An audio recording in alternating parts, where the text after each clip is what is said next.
Is that your? Okay. Okay, perfect. Okay, good evening, everybody.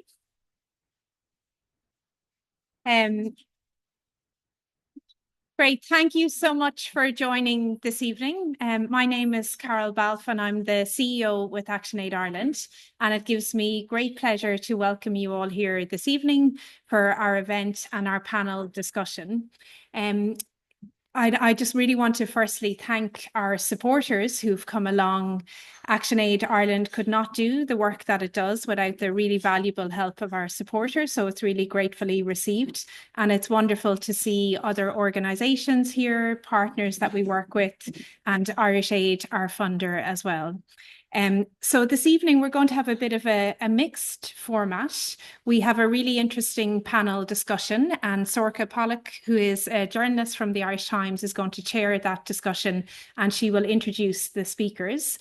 But firstly, we're going to mark 16 days of action, and many of you will know that 16 days of action against violence against women started on the 25th of November, and it runs until the 10th of December, which is International Human Rights Day. And I think when we look at progress on gender equality and women's rights, we can see much progress around the world, and many things that we never thought could happen have happened for women around the world. But unfortunately, we do see things that aren't improving, and in some cases, things that are going backwards. And we have a really unique opportunity tonight to hear directly from women from all around the world in very challenging contexts, and to hear about the amazing work that women's rights organisations are doing. ActionAid puts women's rights at the heart of its work and its focus. It's very much what we're about. And we are very privileged to be in partnership with Irish Aid. And part of what we will be discussing today, Susan Otieno, who is the country director from ActionAid Kenya, is going to talk about the work that's funded by Irish Aid in Kenya, our women's rights programme. And she is going to give a keynote address just to set it in context and to step back and think about 16 days and gender equality before we move to the panel discussion. And I just want to explain a little bit about the topic of the panel discussion and the focus of Women by Women. We have an exhibition that will be touring the country from the 11th of December, and you can see it in Dublin City University first, and then it will be travelling in 2025. And this is part of a series of events that ActionAid has organised called Women by Women. And it is celebrating women telling their story in their own unique way, very much from their perspective, but also the women photographers from those countries that are often, they face their own experience of gender inequality and bias. So it's really about shifting that lens, and that's part of what we're going to be talking about.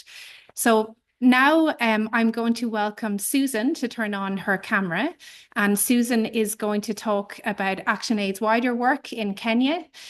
So Susan, I'll invite you to come in and I'll hand over to you. Thank you, Susan.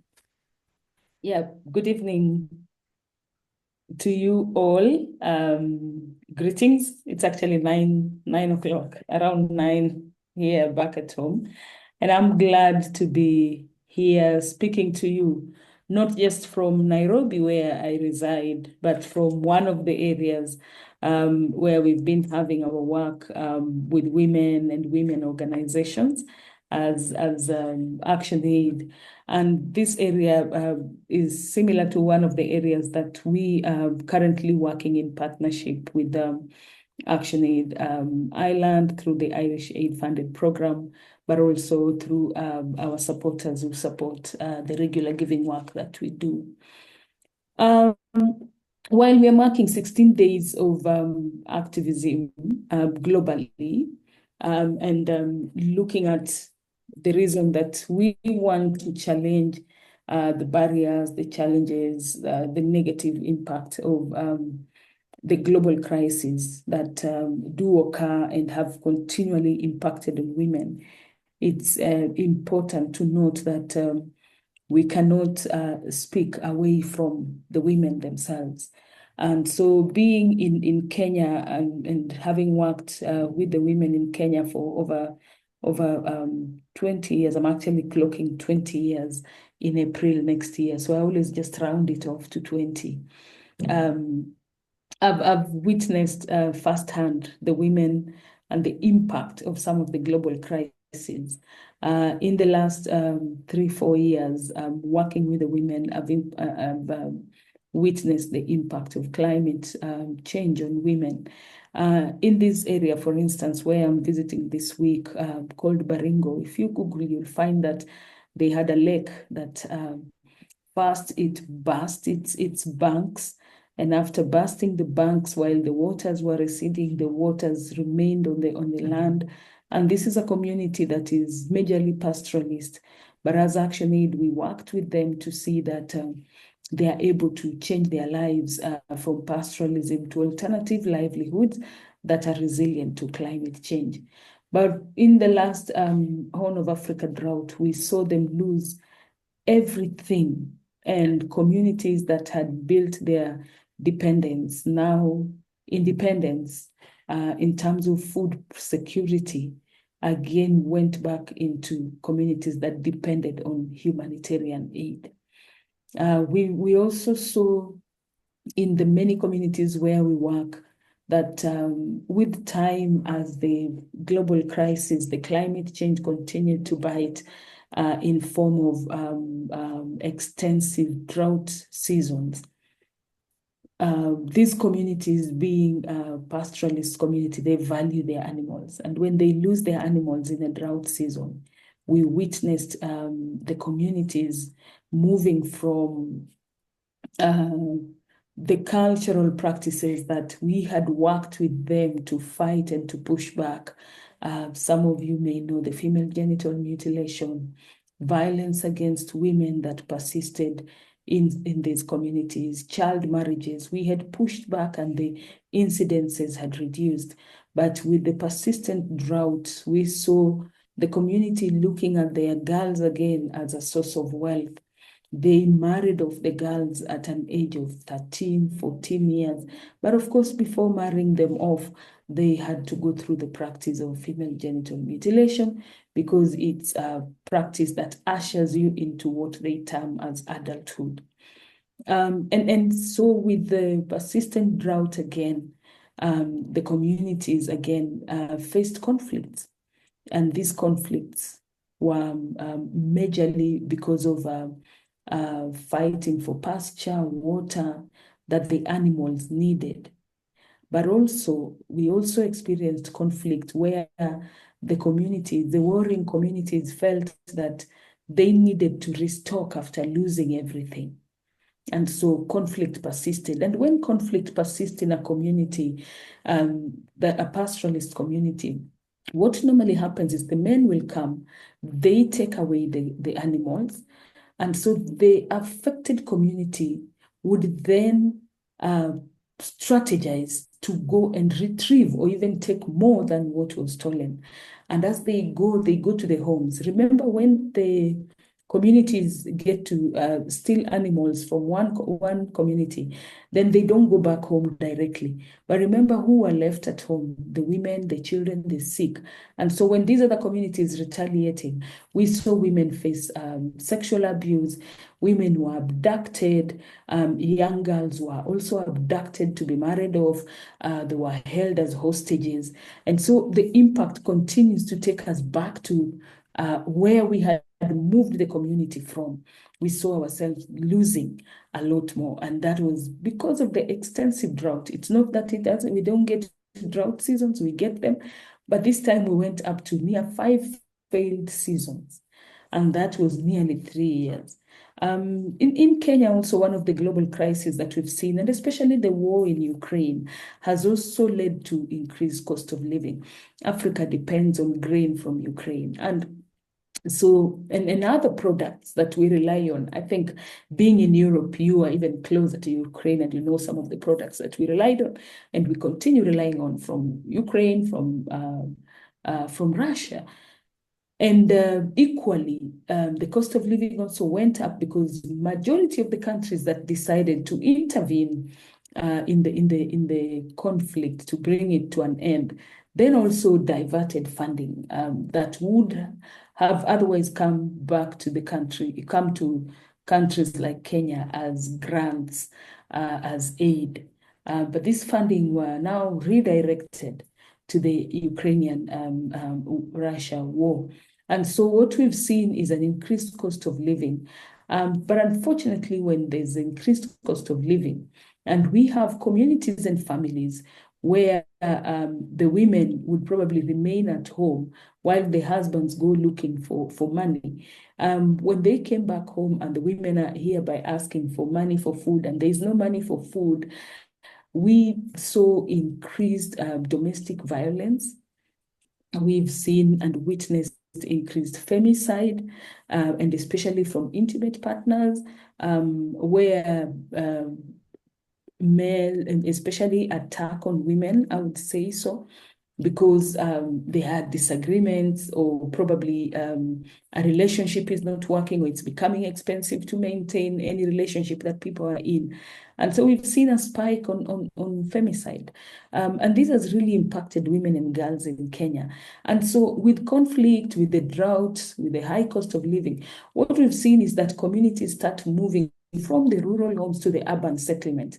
And when they get to the urban settlement, the only place they can live in, if you leave this meeting, I would like you to Google a place called Kibera, which is the largest slum in Africa. And so people come, and the only place they can find solace. Remember, majority of those who will move away are the women who are impacted, because they have nothing to give. They are the caregivers. They have nothing to give at home. And so they have to move to places where they can probably do manual labor. Some of them have ended up trading sex for food, sex for money, even when it was not intentional for them to do it as a commercial enterprise, I would call it. And so when the women move, you'll find that majority of them will end up in the informal settlements, which again are not secure. They can easily get flooded. They do not have toilets. What does that mean for women is you're here, you have no toilets. It means UTI diseases and many other diseases. Now, in terms of our intervention and our work, and this is where a lot of work that we've done with the ActionAid Island, and majorly also with the support from Irish Aid funded women's rights program, we have gone in extensive measures to address both climate adaptation and mitigation. We've made sure that the women are able to adapt by engaging in agriculture that is climate resilient, ensuring that they are able to store water, so they are able to dig dams, and they receive dam liners, that they are able to then collect water, and this water, with support of some irrigation toolkits, they are able to irrigate beyond the normal raining period. Then during the droughts, they are able to irrigate. We've also gone into the conversations on mitigation with the women, because as you talk about climate adaptation, you also talk mitigation. And so the women are also looking at how can they engage in energy saving mechanisms? How do they engage in non-polluting cooking methods as a community? But also this has also been coupled with economic empowerment. One of the things that we've done is to ensure that women are economically empowered, because that automatically reduces the sense of dependency that causes also spiking in violence in communities. And what we have trained the women to do is what we normally call the village savings and loan mechanism, where they come together, they save little monies, and from there they can borrow to pay school fees. When they don't have food, they can go in and borrow because they have saved the money by themselves. And we are now trying to help them to transit into cooperatives. And who knows, they could become the next Grameen Bank, if you know of Grameen Bank in Bangladesh, that was championed by Professor Yunus. They could become the next Grameen Bank, because the women are bankable. And that now with the economic empowerment that we're engaging in, giving them goats, teaching them alternative skills, they're now able to fend for their families. We continue also to look at the harmful cultural norms and practices. We've continued to disseminate information that FGM is female genital mutilation and cutting is illegal. Marriage of girls under 18 years is not a marriage. It's either abduction or defilement, and all that lands you in court and jail. We've also worked with the young men who are now coming up as champions, but we also ensure that we safeguard the space for the women so that the men come in to support what the women are already doing. And so the survivor approach is what we really embrace. We've also ensured that within this, we are also coming up with gender responsive public services. We model what a gender responsive public service would look like, what a school that is taking care of girls and women, the girls would look like, the kind of toilets, the kind of classrooms that they ought to have, the kind of fencing of the schools that ought to be. And by doing that, the community then picks this and also goes to the government, because at the end of the day, the government needs to provide for this. They are able to engage with the elected leaders, the appointed leaders on gender-responsive public services. In Taita Taveta, where the program that is funded by ActionAid is implemented, the women were able to go and ask for waiver for any kind of requirement that relates to reporting a violence, a violation, And so, and all these, at first, when it had been granted, it was not adopted in all clinics. And the women went again to the respective cabinet minister at the county level, and we saw them issue circulars and literally followed through. The women also invited the public prosecutor to visit them and experience the challenges that they face when they report cases of violation. And so we have seen transformation. We have seen the women taking leadership. And this is where women organizing is very important, because they are able to advance their issues towards gender equality. They know what they face. They know the local solutions. They even know the perpetrators better than us. So for us, we just work with them as facilitators and see how to bring them into places where they can raise their voices. But majorly now, as I conclude, we have seen that the root cause here is to tackle the kind of environment where the women and girls operate, building their resilience to shocks, and also ensuring that they are living within stable communities that does not increase their vulnerability. And so through this program, we are also working on ensuring that we look at the systems and the structures. How can the system be transformed? So we're talking about transformative gender approaches. How do we transform the systems to respond to the women? Why is it that when there is a drought and it exacerbates, then women again start experiencing violence that had already been dealt with? You realize that majorly that would happen because the system is not strong enough to get people arrested, prosecute them, so that it deters a repeat of the same. The allocation of funding. We believe that when we get gender engendered policies, in this case, then even the women themselves will find the allocations to health centers, allocation to women-friendly medical services is an automatic process. So this program has also enabled us to look at transforming systems, and that for us as ActionAid and also working with the women's rights organizations is quite critical, because we believe this is a way of ensuring sustainability and also ownership by the communities. I'll beg to stop there in case there are any questions, maybe. Carol, back to you. Thank you so much, Susan. That was wonderful. So it was great to get that keynote address. I don't know if anybody has any burning questions for Susan. Thank you, Susan. I think you've done a great job setting the scene for us and giving us a spotlight on Kenya and 16 days of action. So thank you. I know it's very late there, so we understand if you want to drop off, but thank you so much for joining us. Now I'm going to hand over to Sorka. Thank you.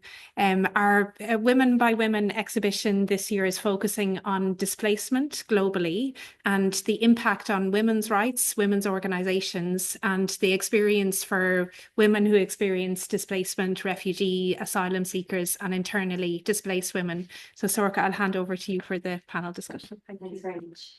And thanks everyone for coming. So for the introduction. So we're going to have a discussion between the two women who are sitting beside me here, and we also have, I'm going to try and pronounce her name correctly, Norhida Hassan, and I'm going to introduce the three of them in 1 minute, just to give a bit of context. My name is Sorka Pollock. I write for the Irish Times. I've been writing about immigration in Ireland now for over a decade. I used to write the Meet a Parish series, which tells the stories of people who have moved here from abroad. And I finished up a few years ago, but it's still continuing, which is brilliant every week.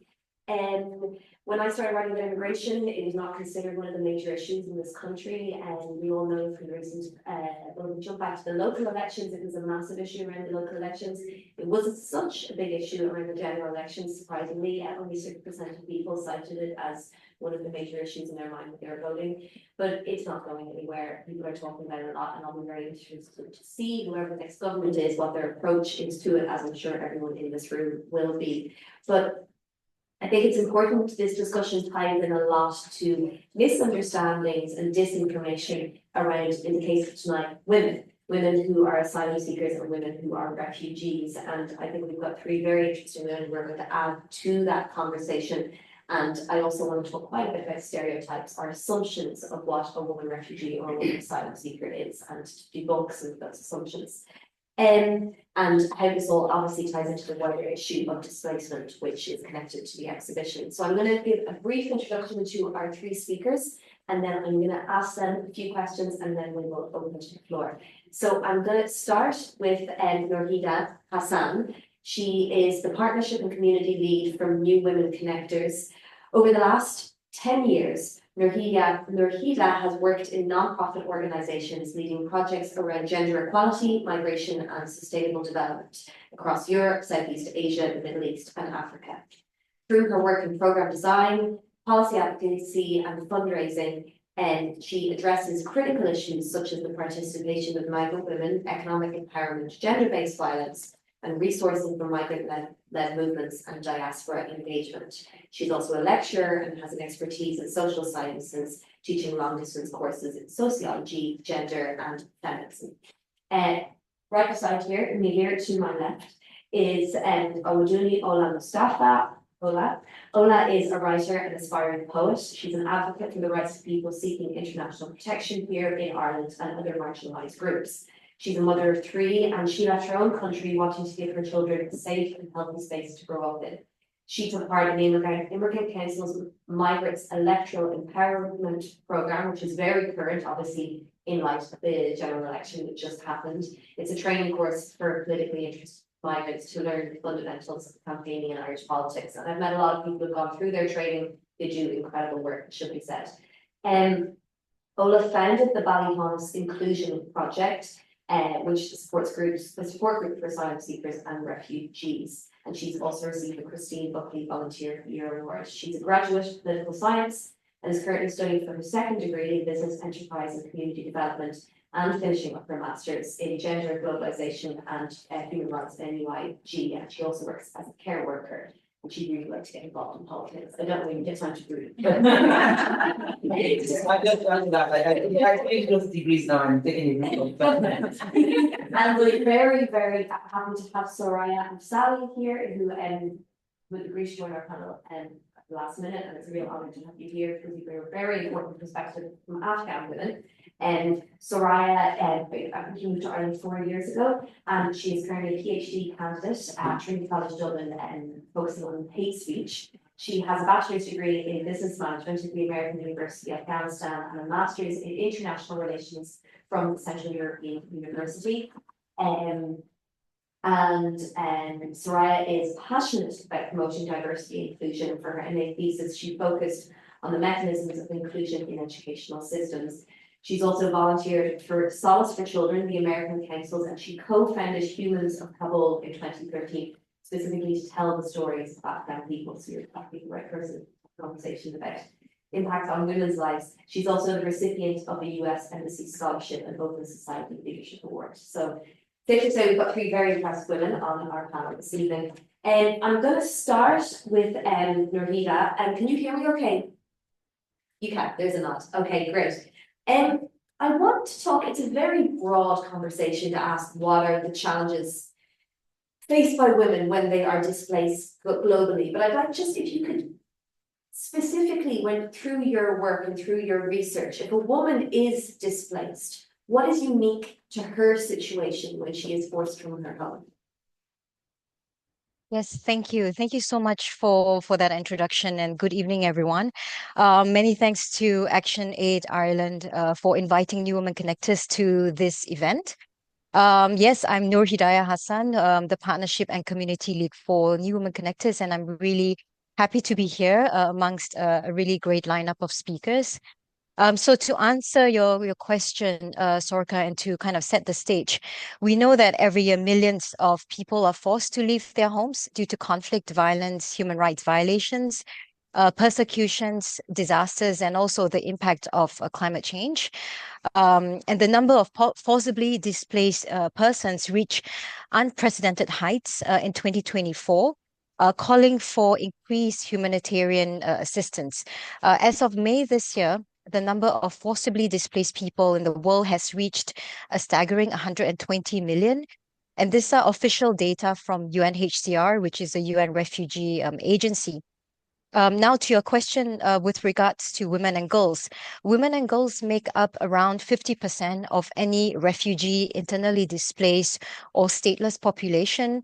And those who are not accompanied, pregnant, disabled, or elderly are especially exposed to different risks and harms. Forcibly displaced women experience violence and discrimination at different stages of their journey, right? Either in the country of their origin, or while they flee to find protection or shelter, or in the place where they eventually end up in, the country where they seek refuge in. 1 in 5 refugee or displaced women in humanitarian situations suffer sexual violence. And this number is likely to be underreported because of fear of reprisals. Refugee women and girls are the target of rape, human trafficking, and sexual abuse.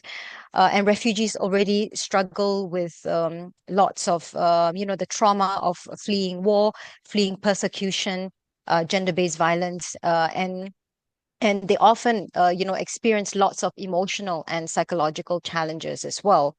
And when when displaced women actually arrive in host countries, and when they become refugees, they also face lots of obstacles to accessing education and jobs. And this is something that we see a lot as a migrant and refugee women-led organization that works not just in Europe, but also globally. And this, facing all sorts of barriers to accessing education and jobs makes them a lot more susceptible to exploitation. And they are also likely to work in informal or underregulated sectors, which leaves them with no unemployment benefits or labor protection when they are being laid off. In some refugee hosting countries, about 4 in 10 women engage in paid work compared to 7 in 10 refugee men. And there's also, the issue of gender pay gaps that favor men over women, which are very common in refugee hosting countries. And one big issue that we actually tackle in our work at New Women Connectors, which is something that we can talk about later, is also refugee and migrant women tend to face exclusion in decision making. This is due to a whole host of reasons, which could come from patriarchal cultures, gender norms, and discriminatory practices, which lead to their exclusion from leadership positions or from accessing, decision-making spaces. But one thing that I think before I sort of conclude this intervention is that it's important to see refugee women not just as passive victims. Refugee women play a big role in their communities. And here, I actually want to talk about the role of specifically migrant and refugee women-led organizations in dealing with some of the challenges that I have talked about. And globally, there are many organizations that are led by forcibly displaced or refugee women, and they dedicate their work to tackling gender-based violence. They work to create social cohesion actions with host communities. They strengthen the inclusion and participation of refugee women. And they also provide a whole range of services for refugee women, for example, living with disabilities and other challenges that are actually not provided for by the states that are hosting them. So maybe I can stop here and talk about other things later on in the other questions. Thank you. Thank you so much. You gave us so much food for thought there, and I think it was a brilliant introduction to the panel discussion. When you were referencing there women's struggle, refugee and asylum seeker women's struggle to access work and education, it really hit something with me, because I witnessed it numerous times, particularly families who might be resettled in Ireland from various conflict zones, that it is often the woman who's the last person who's thought about, and as a result, integration is far more difficult for women. And I would meet people who might be in Ireland 5, 10, 15 years, and the father and the children are actually doing very well, but the mother is struggling to integrate, which is something I think should be kept in mind around integration policies. I want to move on, because I think it's important when there's any discussion around displacement and around the experience of a woman is to hear the real life experience of someone. So, okay, Ola and Soraya have very different experiences. So Ola, I'm going to start with you. And I wonder if you could just give us, you've been in Ireland over a decade, but can you just give me a brief overview about how you came to be in a totally different part of the world, and what made you do that? Thank you very much for having me. And you were reading out everything on my profile. How did I do that? And that's not it's not by accident. It wasn't something intentional. I didn't just sit down and say, I'm going to bring all this body into my life, and that came as a result of you wanting to prove that you're worthy of this of being granted whether it's a refugee status in Ireland, whether it's a leave to remain, or whether it's subsidiary protection. And it's what we labeled as you wanting to be like a model asylum seeker.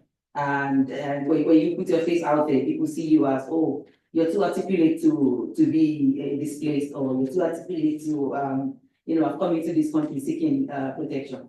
My experience of coming into Ireland was quite different, because I came by myself, and it was as a result of the conflicts that was going on in Nigeria back then in 2014. And like the popular saying in Nigeria would say that you don't tell a leper that there's an incoming war. When they see the chaos, they would know that it's time for them to do. So I just didn't want my children to kind of have that experience of what conflict and war, or other kind of traumatic experiences were. So I came to Ireland by myself. But when I arrived in Ireland, I soon found out that there was a system called direct provision. And at the time, the manager of the hostel that I lived, he was just some very hostile person who felt like people will come in here and take advantage of the system or the benevolence of the Irish people and all that. So it doesn't matter whether you're nice or you respect all the kind of rules in the direct provision where you are. He just wasn't having it. You ask him for a duvet or something, and you go, they are going to deport you anyway, so why do you need a duvet? And so we kind of came together to say, if this is going to be my reality from now, we might as well just organize ourselves and fight this system. So we came together and we started kind of placing our demands to the manager at the time. And that was when the McMahon reports came up, and there were kind of a little bit of changes. And this man couldn't fathom why somebody would come up and say there should be kind of a human rights-based approach to how people in the direct provision systems are kind of treated. So he just resigned and disappeared. So we kind of had a manager that was he ran the center as a family kind of oriented space, and it kind of gave us a leeway to going into the community and inviting people into the center and just letting them know that behind these walls, They are real people, and you can come in and have interactions with us. And over the years, the challenges has been a lot. The first speaker was talking about people engaging in sex for money. Men in Ireland knows where these hostels are, and they would stop you. And they know you have no work permit, or you have to wait for 6, 7, 8, 9 months before you get a work permit. And you have probably you have children, or you have families back home that are, pressuring you for money, and they would, prey on that vulnerability. And oftentimes women would fall for that. And, at the end of the day, they might not even get anything out of what they kind of engaged in. And also the most one that I've seen more prevalent in the center we have stayed, or in the other centers where a lot of women that I've worked with in the course of my advocacy would be domestic violence that goes unreported, because we have a man and a woman who have come here seeking protection. They are both in a volatile kind of situation. The man doesn't have documents, the woman doesn't have documents either. They probably have some kind of a joint application. And so when the man turns into kind of a monster overnight, the woman can't go to the guards to report, because then it affects the application of the whole family. So they just kind of endure the violence until they kind of get their papers, and then they would try to determine whether they can continue to live with this man. Or sometimes we would have organizations that works with women who are going through domestic violence, and they would come in and kind of just do some form of informal information sessions on how the impact of domestic violence kind of affects the children or the people living with the women. And I will stop here, and let the next speaker talk, and then we can. No, thank you so much for that. And you've really given us an insight into the kind of the multifaceted challenges that a woman who comes here seeking international protection faces. And I think that also ties into the stereotypes that people have and generalizations that are there about a person who comes here seeking asylum. And I wish sometimes that these kind of explanations were available to wide audiences, because I think we break down a lot of stereotypes and misinformation that exists out there. We will come back to you. Soraya, I'd like to put the same question to you. If you could just briefly tell us a little bit about what brought you here. And I know you spent time elsewhere before you came to Ireland, and you came here before the Taliban takeover in 2021. So can you just tell me a little bit about why you came to Ireland? Yeah, sure. So I came here in 2021 for my PhD program at Trinity. And this was a month before the Taliban's takeover of the country. My experience has been mostly positive, but it has been also full of challenges. As a single woman, when I came here, it became clear that I no longer could go back. And this meant that that very nucleus of belonging was taken away from me. That space where whether you're rich or poor, whether you have a job or not, you're sad or happy was taken away. And I think this is something that is not talked about in the experiences of women, of displaced people, that what do they do with this sense of loss of home, loss of not really belonging any longer. And I think I have, as the years has passed, I have tried to kind of like question this and also prove for myself in the first place, starting from my room, my place to the street that I live in, and bring this question and resolve it in myself. And this is not easy, because I live in Summerhill area, and sometimes there are banners where it says that Ireland is full, or Irish Lives Matter, and these are reminders that this space is not for you. You're not welcome here. So despite all of these things, you need to make sense of these spaces within your mind. And this is, I think, a very internal challenge that pretty much is applicable to anybody who is displaced. At the same time, across from Summerhill, there's also a community garden that we have, that we go there, that we talk to other people from different communities, including the Irish communities.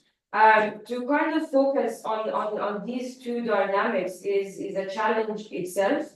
And I need to constantly remind myself that let's focus on the positive. Let's not get drowned in all the negativity that exists. Let's fight the fight, for women who are here today and for the woman who comes after me.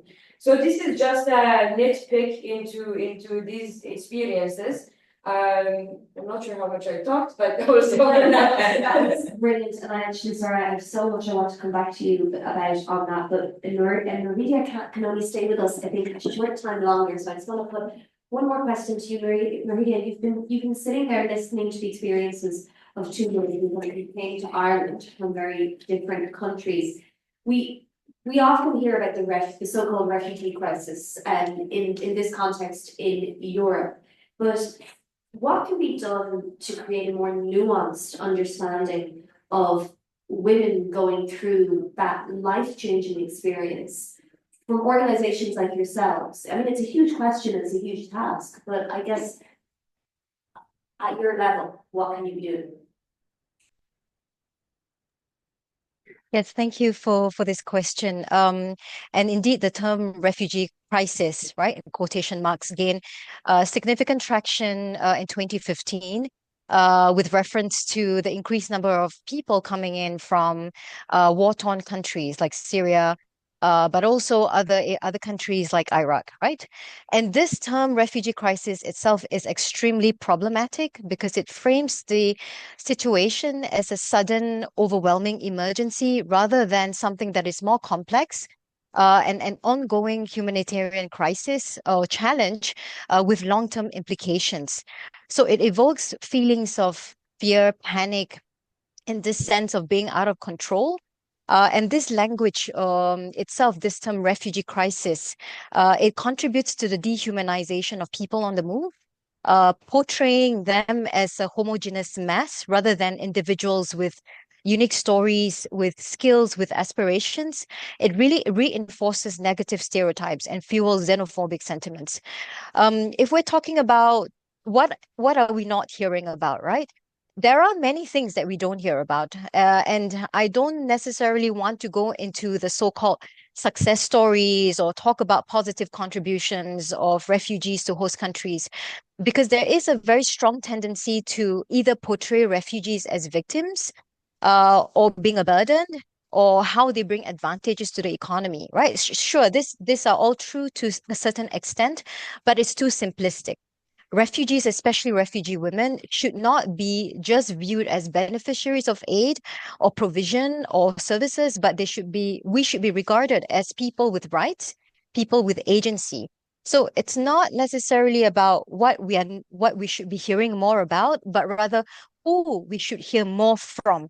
We should be hearing more from refugee women directly. And a big challenge in migrant and refugee self-representation is that narratives about migrants and refugees are mainly shaped, framed, and shared by media, right? By voices and people that don't represent the migrant and refugee community or people with lived experiences. And one of the things that we do at New Women Connectors really is to promote and to really support the meaningful participation of refugee and migrant women in decision-making spaces. What does that mean? That means working with multiple stakeholders, right? From integration practitioners to policymakers to refugee women and migrant women communities, to really include the voices of refugee women and migrant women in policymaking cycles, in the design of programs and actions that will impact refugee women. And this is something that is very important. We need to create spaces and mechanisms where refugee women are not only sharing their stories and experiences. Of course, that's very important to hear, but we also need to be involved and engaged in decision-making processes that ultimately affect our lives and the lives of our communities. So this is something that we work very strongly on. And one of the things that we also notice as a migrant and refugee women-led organization is that there is this tendency to tokenize our experiences. And this is still very much rife within the humanitarian and development sectors. This is a big barrier to actual participation because it rests on symbolic representation, right? For instance, inviting refugee and migrant women to consultations instead of including them in all steps of policy-making cycles. This is tokenization, right? And inviting refugee women and migrant women to only talk about experiences, but not to actually create spaces where we can provide input and expertise to improve policies and programs. This also can be regarded as tokenization. So we need to be really creating opportunities for refugee and migrant women to lead the way and to really shape initiatives. So this is something that we do at New Women Connectors, and I really look forward to discussing this, having more this discussion about participation of refugee and migrant women. Yeah. Thank you so much, Maria. Can I ask how much longer are you with us on this conversation? 15 minutes. Yes. 15 minutes. Okay, great. Yeah. And you raised some important points there, and I wish all our newly elected TDs were actually listening in on this, because I think what you were saying there about not just consultation but participation is a huge thing. I think there's a lot of initiatives here in Ireland that are well-meaning. Apologies, I'm streaming with a cold, and that are well-meaning, but they see consultation and then send people home at the end of the day, and they're not actually involved in the policy making decisions. And we can see that, and the media have a lot to answer for as well, because we, when we're painting the picture around migration, there is a focus inevitably on the negative and on the numbers and on the extreme elements of it. So these are things within Irish society that need to change, and I'm sure most European societies.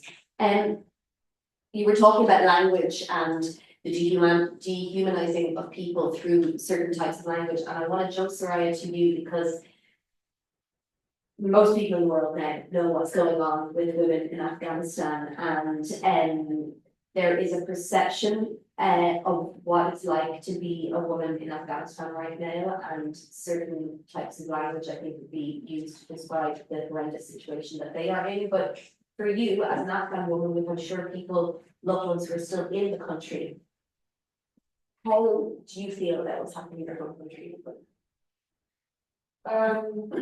Devastated.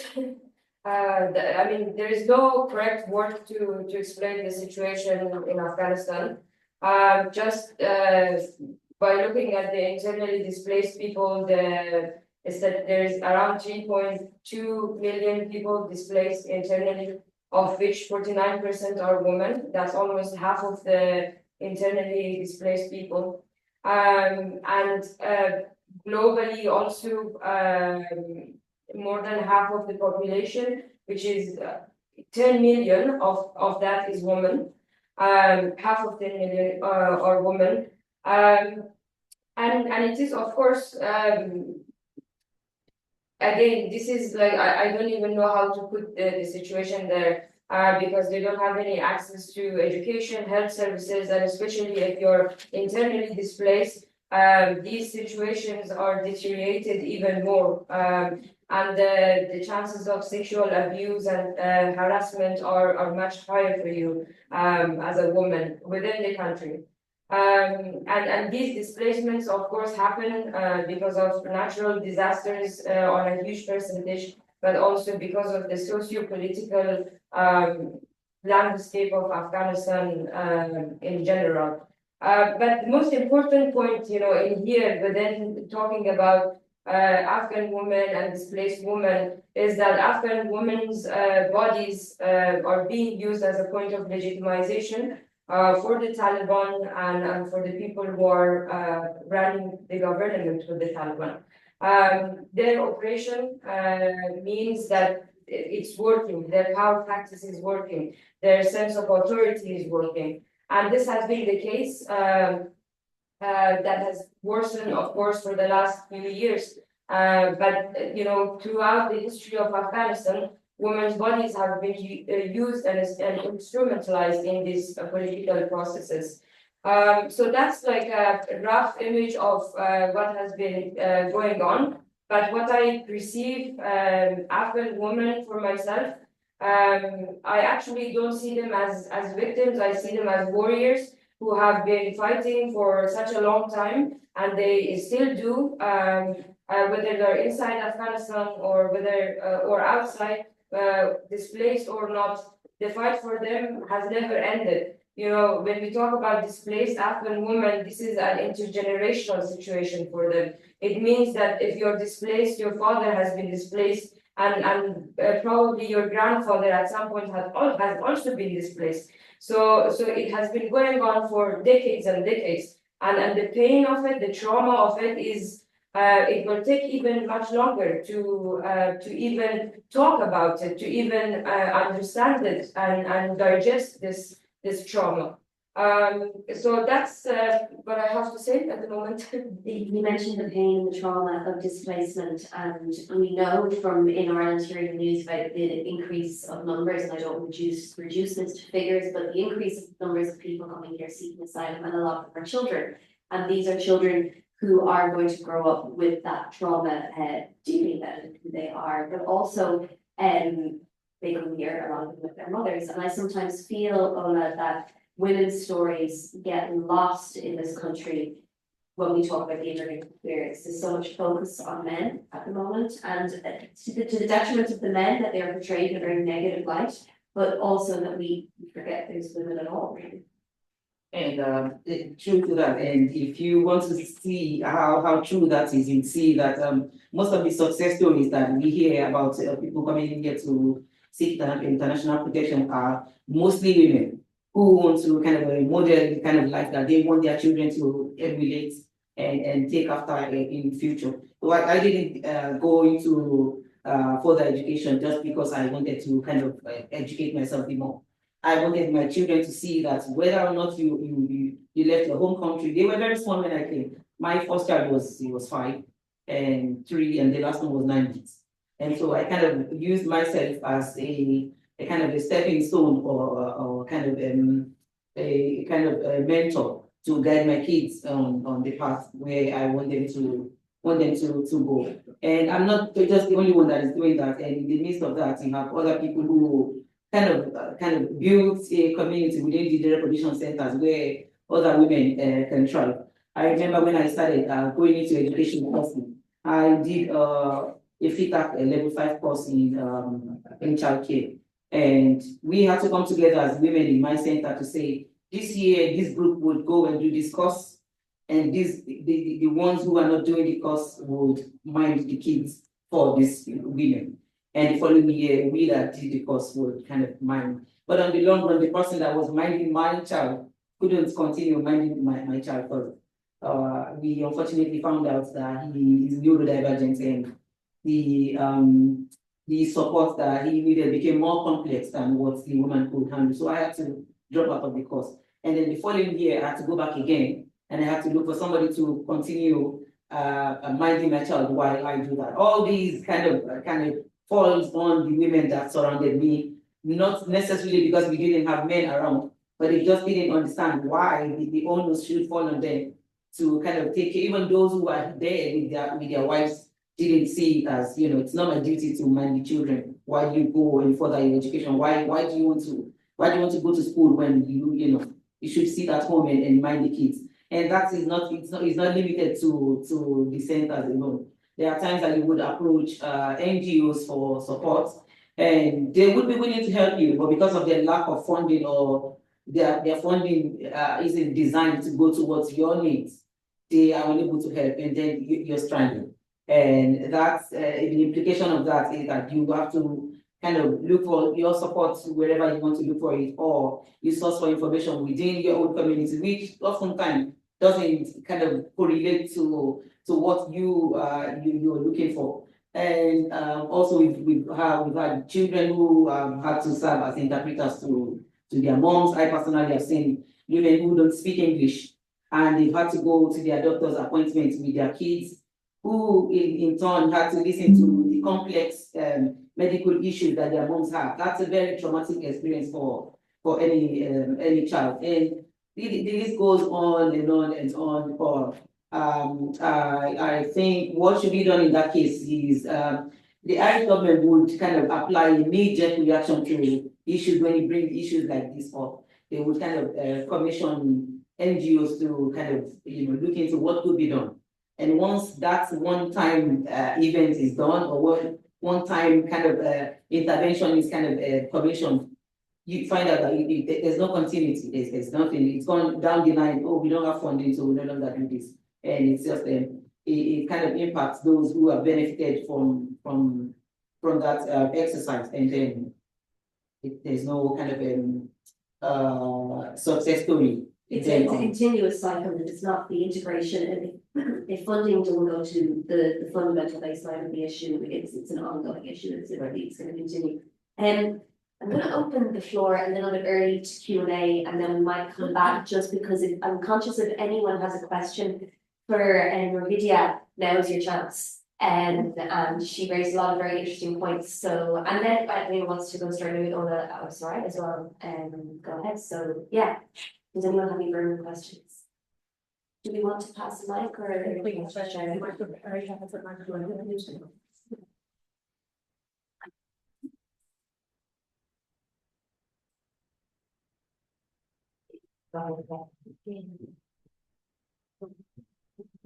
My name is Mira. I'm here on personal capacity work very good. So my question to you is in relation to the whole activism, because I believe that by being active in the community, contributing to the community in a meaningful way, volunteering or doing things for the community, makes easier for this person to stay in Ireland and to volunteer and to do things. So my question to you is that sometimes it's being perceived as doing something for good. So for me, my question to you is that I read an article published last week somewhere saying that someone was doing volunteering, but this should be paid for. So I understand the point about making sure that this person has influence in the society that are able to contribute. So my question to you is that, have you come across situations where this is being perceived as this person should be paid? And the reason I'm saying this is because now an applicant after 6 months is able to work because you get like a work permit. So my question to you is that, how you make sure that this person is going to be able to do things for the community, but is not being perceived as something that is not. So I understand your point. You just want to make sure what are the mechanisms or the ways for this person to maybe get training or to influence without being perceived as this being not the right way to do. I don't know. I read an article somewhere, someone wrote it about some asylum seeker being doing volunteer work for 8 hours a day, and that literally makes sense. Just to be clear on the question, so that when someone is to encourage people to be fully involved in society once. Yeah. But it's kind of what are the mechanisms or the ways to do that? Like the supports for integration once someone's able to get someone into the workplace or to get yes. Okay. Like because some work should be paid. So if you are doing something for the community, you can do some volunteer a few hours a week. You are not going to spend 40 hours a week volunteering. So basically supports to help migrant women get involved and to get paid work within society. Is that what you're saying? But not exploiting this person. Yeah, of course. And well, that was touched upon actually, Nuridia, about the fact that I think that you were talking about the large number of women who work in informal sectors across the world, and how they don't get proper remuneration for their work. Is that something that you might be able to speak some more to, or maybe have a case study from a certain country that you've come across where women are perhaps taken advantage of or exploited in the workplace? I'm sorry, but the audio is quite poor, so I'm not sure I caught the gist of the question. But Did you hear my explanation? Okay, or I heard some about women being in unpaid or in low wage sectors. And No what was worries. the question exactly? Sorry. Don't worry at all. So we were just Yeah. talking about the importance of supporting women when they, in this case in Ireland, to get the right to work, encouraging them to take off the workforce. But then I was referencing back to the fact that you were talking that a lot of women who are displaced immigrant women end up working informally, don't get full pay for what they do. And just, I wondered if there was a case study you could refer to in a certain country that connects to your work. Okay, perfect. Sorry. Thank you so much for repeating that. It's kind of echoey, in fact, the audio. So that was much clear. I can actually give a case study during the pandemic. As we know, lots of migrant women are in informal or very low wage sectors in agriculture or in the care and domestic sectors, for instance. So in the case of Spain, during the pandemic, there was a huge movement led by refugee and migrant women organizations in Spain to promote the regularization of migrant women workers. So they actually succeeded in expediting the processing of visas, of work visas for these women who have been working in these different sectors. And for them, in order for them to be able to access labor protection rights.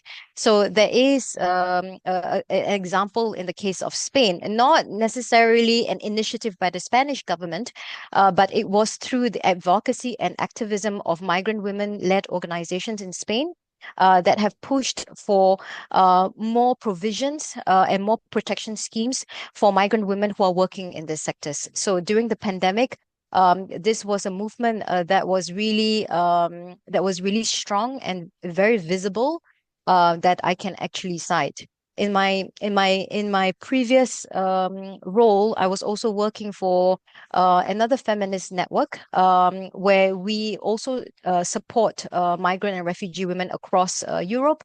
And one of the member organizations of this network is the one that was leading the work on this, pushing for the regularization of migrant women workers. So there are good practices across Europe that we don't actually hear about very often because the migration narratives in Europe are very much limited. But this was really a good example that I can cite with regards to this particular question. It's a great example actually because it ties into the regularization movement that happened here in Ireland, and I think there were, from my own work speaking to people, there were a huge amount of women, a lot of Filipino women actually who were involved in pushing that, and it changed the lives of many thousands of people who live in Ireland, and it showed to wider society, I guess, the value that they shouldn't have to prove, but that it showed the value that they offered to this society. And is there anyone else who wants to ask questions? I have lots of questions to put to our panel. Is there anyone else who would like to ask them before we move on again? No? Okay, great. I want to talk about Ireland for a minute and the fact that we just had an election. So we have a whole new cohort of policymakers going into government. We don't know when, and we don't know in what formation, but they will be going in soon. We all know here in Ireland in the last 18 months, 2 years, that the conversation around immigration has become quite fraught, and being an immigrant in this country has definitely become more challenging than it was a few years ago. And Soraya, I'd like to start with you because you've referenced this already, how you've seen a divide where on one side you've got the Art This Full sign, and the other side you've got a community garden, which is doing really important work. How has that been for you, that lived experience as a migrant woman, watching false narratives and disinformed narratives spread in this country about who you are because you're a typical outsider from somewhere else? Yeah, first of all, I love Ireland. But let's dig into this because this is a political matter, and the best way to explain this is populism. And populism is not a new phenomenon. This right and left, political landscape, it's not a new thing that is there. It goes way back to the French Revolution, where the supporters of this sat on the right side of the king, and the opposition sat on the left side of the king. But anyhow, so this means that by the nature of populism itself, it's a divisionary politics. There is no way to have like a cause in Ireland and wide across Europe that is unitary, that unites people, that has one unitary goal. That would be a very ideal situation to live in. So this is what we have come down to. And the big question right now is that how do we deal with it? I'm an outsider. I cannot vote. I couldn't vote, for this election in Ireland. But what I do in my research to kind of like unpack this process of manipulation that takes place and refugee by a very large extent, not only in Ireland, but across Europe are being blamed or being scapegoated for many shortcomings of the governments. And this is not this is also applicable to Ireland. But you know, one of the ways to look at it is to recognize this. You know, who are the people who manipulate this situation, and who are the people who are actually talking about the difficulties of a community, the lack of health services, the lack of, you know, accommodation for people who actually live in an area, and in what situation these two are being emerged, and why, and by who that is being done. So this is, you know, like one thing that I observed across Europe, but also this is, you know, what has been known in Ireland as well, where housing crisis that is so old in Ireland has been blamed on immigrant communities. And the list, you know, goes on. This is the most, you know, cliche example of it, unfortunately, at the moment. So we need to, you know, like pay attention to these things. And that's how I see it as an outsider, and encourage again the belonging sense of belonging is a fertile ground for manipulation. It's a fertile ground for political manipulation also. That, you know, when you say you belong here, you don't belong here. Today it's me, tomorrow it's just going to be somebody from north and south, east and west. It's just going to be a different group being used and manipulated in this process. So again, you know, I want to emphasize on belonging here tonight, because I think there's so much in there that can you know, shed light on the situation that we are in right now. Thank you, sorry, that's brilliant. And Ola, you've been in Ireland for over a decade. How much have you, or do you think, generalizations and stereotypes around immigrants? And I'm going to say immigrants because I want to use the broad term, because that is the term that is often used. It's not broken down to refugee, asylum seeker, but immigrants. The stereotypes that exist, how much have they changed in your time? I think over the years, I would blame it partly on the politicians and then on media as well.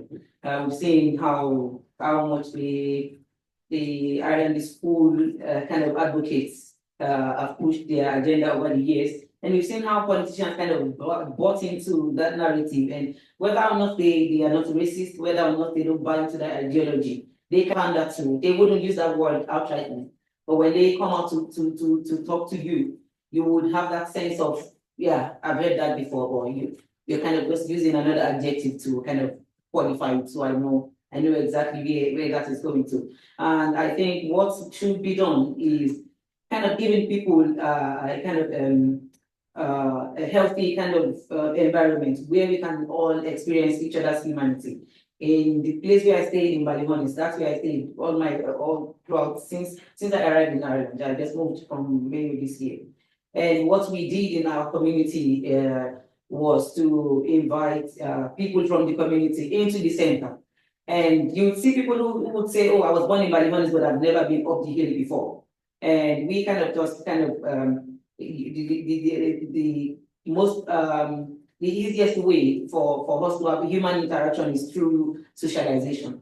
And we started with just basic things like come in and tell your stories, come in and tell us about Ireland. And over the years, we built trust between ourselves and the host community. We organized events like Christmas around the world. We organized Intercultural Day. We organized coffee mornings. And when you start telling people about the system and how these things are not applicable to immigrants or people who live in centers, people are surprised. For example, you hear people say, oh, you come here for the welfare money, for asylum seekers are not even, they are not qualified for anything. They don't get more than 38.80 that they get and the 29 euro 60 cents that the children get.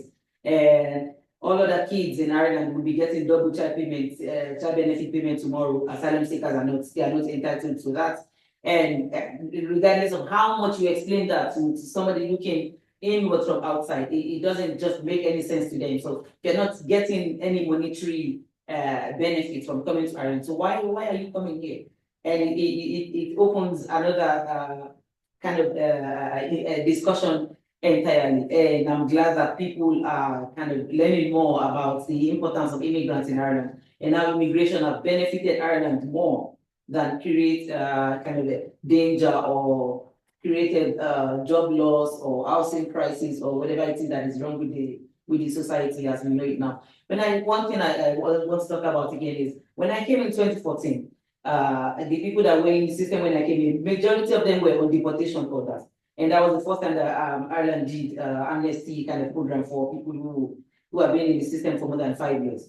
And when they were transitioning from the system into settled Irish community, the government at that time commissioned NGOs to help people actively transition from the system into settled Irish community. So whether it be applying for housing, whether it be filling forms, whether it be applying for half payment or RAS or whatever it is that they were qualified for. People, there were officials who would actively help people transition into settled Irish community. That has been withdrawn now. And you get your papers and that's it. You just go fend for yourself. And recently we've seen people who were issued eviction notices, and I happen to be one of those people, and who were issued eviction notices to leave direct position. And if I go into the details of my experience of looking for a house in Ireland, we won't give you here tonight. But these kind of just shows how intersectional this problem is. It's not peculiar to the immigrant community alone. It's a situation that affects every one of us generally. But because it has been kind of branded as this is a problem that was created by the immigrants, so they should bear the brunt of it, and that shouldn't be the case. Yeah, you both touched in your replies on that very important image, that important message that it is often immigrants who are scapegoated for society bills and society's failure to deal with the most basic issues that everyone faces, whether it's housing, whether it's cost of living, that is the more vulnerable people who are blamed in that situation. I never got a chance to thank Nurhida Hassan, so I would thank her even though she's not here for her contribution. I'm going to ask one more question and I'm going to open again in case anyone else wants to ask anything. Now we're here tonight because of the Women by Women exhibition. I sent a link when I was asked to do this talk, which had access to some of the incredible photos. And it just got me thinking about the power of imagery, power of imagery when it comes to explaining a situation to people, explaining a reality to people. And I just wanted to hear both your thoughts on how we in Ireland can do better when it comes to educating the general Irish public about the experience of a displaced woman. Something like imagery is really powerful, but what else can we be doing so that people better understand that a woman who is displaced, for whatever reasons, because there are so many reasons, that she is an individual with her own story and thus should not be scapegoated, should not be stereotyped, and should not be put in a box in the way that so many migrants are. I'll let you go first. I think that the first thing that should be done is, I talked about NGOs doing something fantastic with migrant women, and then the funding is gone, and that is no longer there. We did an exhibition with the National Gallery of Ireland, and the exhibition was called Something From There. It was something really just basic. Bringing something that you brought from your country and tell a story around that. And I remember coming into Ireland with one of my mom's wrapper, and she gave it to me when I got pregnant, and it was just something that was done in my culture. And when I was coming, for some reason, I just brought that wrapper with me. And when I came here, I didn't have any buggy, I didn't have nothing. And that wrapper, I'm sure my picture will be somewhere online. Somebody would have seen me in Dublin City Centre using that wrapper to tie my child to my back. And when we started telling the story around just that basic piece of cloth, you could see how kind of shocked people are that something as materialistic as something that you see as mundane as this would be of so much importance to somebody like that. And secondly, would be politicians using kind of a more human rights based approach to address issues surrounding immigration, rather than scapegoating women. We've heard politicians, for example, Greece that year saying where do Nigerians get money from that they remit back to Africa. I pay taxes just like every other Irish person. And there's no way in the Irish law that states that if I earn money here, I have to spend everything here. No. So if I'm remitting money back home to my people, it shouldn't be, it's not a proceeds of crime. So nobody should be using that as a kind of a tool to get political power or to kind of gather followership. Another thing would be just giving people just opportunity to experience each other and not pit people against one another. And online as well, the media has a huge role to play in portraying immigration as a good thing and not Ireland being invaded. There's no invasion anywhere. And immigration is part of human existence. We move and we will continue to move, regardless of whether it's a small community or it's an island or it's a continent. People move for different reasons and we will continue to move. Entirely right. Humans are migratory creatures, we always have been, we always will be. Sorry. Yeah, as well as animals, you know. Yeah. So I agree to everything Orla said in here and what we can do. Just 2 points in here. One reflection on the short-term projects, that when there is a short-term project for a year or two, the change is not really real. It's just something that shut off somebody somewhere, you know, and it gives, the community to be busy for a while. A sustainable change is top down, unfortunately, with the work of bottom-up people, and it takes years, it takes decades, it takes generations, and it takes that much planning to actually implement. And it's ongoing, it's like absolutely constant, it never finishes. So anything that has an ending and beginning, I think it's a matter of thinking twice about it. Whether that is within government or our community or so on. And also I want to finish up my thought process in here again on the notion of belonging, that one of the ways that I have related to Ireland is by asking this question first, but also by my background as a Muslim woman and as a Sufi follower as well, who is part of the Muslim communities, and my exploration of spiritual life. There is so much that is shared there within the Irish culture that I was shocked. And this is my anchor for belonging to this land, for actually feeling that I belong in here. And I think just like Orla's what was it? The Rapa, there's so much in there that needs to be shared, that needs to be talked about. It's just finding that the space, finding people who are willing to explore in this way. And yeah, with that I finish.